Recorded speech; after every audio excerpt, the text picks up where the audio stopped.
Desde o início dos problemas nos Estados Unidos, Lula tem dado sucessivas declarações otimistas, como a que fez no sábado passado no ABC Paulista.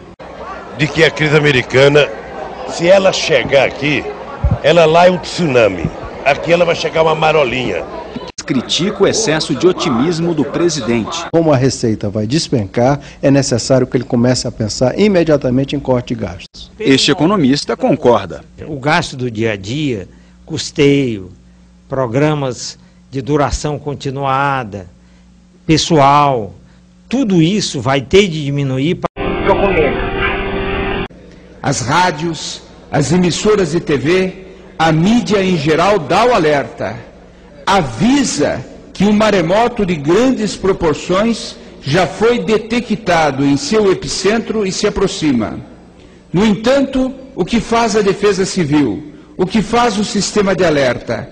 Emite um recado contrário, tranquilizador. Diz que não se trata de tsunami, é apenas uma marolinha que vem vindo aí. O presidente criticou os que defendem cortes de despesas e reiterou que o governo manterá os investimentos, mas que vai controlar os gastos com a máquina pública. Nós não vamos investir nenhum centavo em custeio, enquanto tiver dificuldade. Mas vamos investir todos os centavos possíveis em coisas produtivas, em coisas que possam gerar empregos, em coisas que possam gerar distribuição de renda, salário e poder de compra do povo brasileiro. O governo vai dar uma mãozinha para aumentar as vendas de carros, as exportações e o crédito dos empresários. Durante a reunião do Conselho de Desenvolvimento Social, o ministro da Fazenda anunciou ainda que vai acelerar a devolução dos créditos tributários das empresas. Já a ministra da Casa Civil, Dilma Rousseff, disse que o governo vai continuar a investir em obras do PAC, avaliadas inicialmente em 504 bilhões de dólares. As medidas foram elogiadas por empresários. O presidente Lula, mais uma vez, se mostrou otimista e com discurso afinado com o do ministro da Fazenda. Eu acho que vocês vão ter surpresa. Quem está apostando em crescimento muito baixo em 2009 pode quebrar a cara. Os analistas que tomem cuidado. Inteiramente na contramão de todo mundo. Todo mundo desesperadamente adotando aquelas medidas que a gente sabe que são as únicas possíveis. Mas nós não fizemos isso. É pouco provável que na eleição do ano que vem nós tenhamos uma situação de bonança. Nós vamos estar numa situação complicada, provavelmente. Não é o que eu desejo, não é o que ninguém aqui deseja. Aliás, se tem uma característica do PSDB, eu posso falar isso sem nada de gabolice, é não jogar no quanto pior melhor. Nós não sabemos jogar no quanto pior melhor. Não? Felizmente, o povo sabe como mandar o seu recado. A queda de popularidade no prestígio do presidente da República é um indicador. Aqui ela vai chegar uma marolinha. Marolinha porque não afeta ele. Produção da indústria desaba. É a maior queda desde 91. Má administração aí do governo. Crise avança com desemprego. Primeira coisa foi mandada embora. E o governo Lula atrasa as obras do PAC. É só falação e pouco trabalho. Governo Lula. Muita marota, pouco trabalho. Democratas. Compromisso com o Brasil. Não está errado. É um erro de análise econômica. É erro. Às vezes o engenheiro constrói uma ponte e a ponte tem um defeito, né? Às vezes constrói um avião, o avião tem um defeito. No caso, eles estão errando. É falta de formação sólida e de experiência de conhecimento econômico. Candidato José Serra, gostaria de saber o que você pretende fazer em relação aos impostos.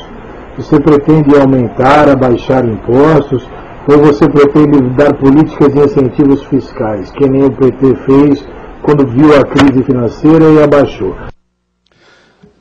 Olha, em primeiro lugar, nós demos sim incentivos fiscais em São Paulo durante a crise. Incentivos fortíssimos. E, ao mesmo tempo, aumentamos o investimento público, que ficou no nível mais alto da história. E a combinação desse investimento com os incentivos que nós demos incentivos fortes do ICMS, permitiram criar, na época, garantir 1 milhão de empregos. Essa foi uma contribuição que o Estado fez na época da crise. Alguns governos estaduais, enquanto nós estávamos baixando as alíquotas de IPI, eles estavam implantando o que se chama de substituição tributária. O que é substituição tributária? Significa você pegar o tributo que está ao longo da cadeia produtiva e puxá-lo para o início da cadeia produtiva. Ou seja, no início do processo, você antecipou o imposto a ser pago, você tirou capital de giro das empresas. Os empresários, tendo que pagar esses impostos antecipadamente, eles não repassaram para os preços a totalidade disso aqui. Isso foi feito em São Paulo e em outros estados, e eu vou conversar com os governadores, não é? Porque de certa forma eles se aproveitaram. Veja, a tributária é um mecanismo legítimo, tecnicamente correto, porque ele combate a sonegação. É um expediente correto, porém feito no momento errado.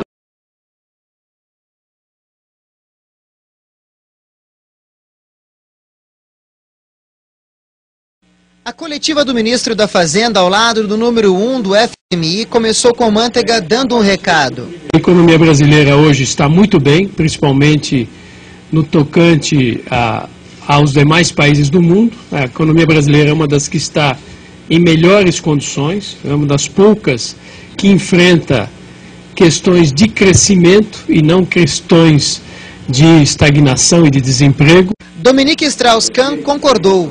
Disse que o país enfrentou a crise econômica com corte de gastos e impostos, mas também com um programa de crescimento.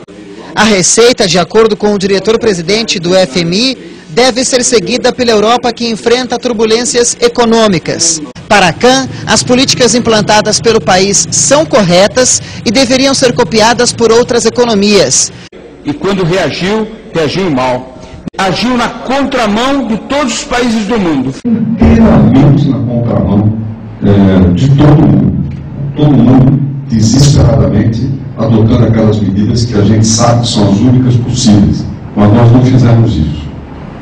Aqueles burros de circo pobres, o espectador falava número 4 e o burro dava 4 batatas no chão. Embuste ou não, os jornalistas perguntaram. Um lado, o governo põe o pé no breque e o Ministério da Fazenda põe o pé no acelerador. Pelo menos essa é a suposição. O risco é o carro rodopiar. Quer dizer, o que o Sâmbado criou, não é uma contradição completa. Pode quebrar cara. A verdade é que o PIB de hoje demonstra que a economia brasileira está se recuperando. Mas demonstra também que ele só caiu do jeito que caiu, porque uma parte da sociedade brasileira entrou em pânico, porque acreditou mais nas manchetes de jornais do que naquilo que a gente falava que ia acontecer neste país. Tem gente que desativou totalmente qualquer investimento. Teve gente que deu férias coletivas no mês de dezembro. Teve gente que deu férias coletivas no mês de janeiro.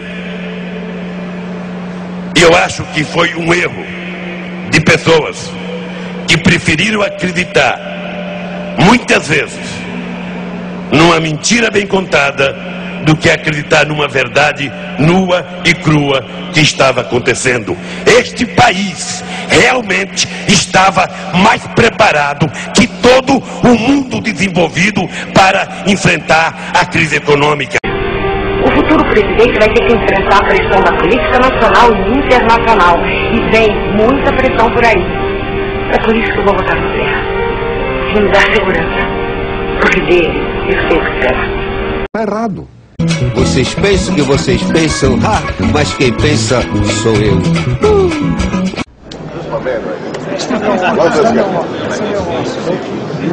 Canalhas, arrepender!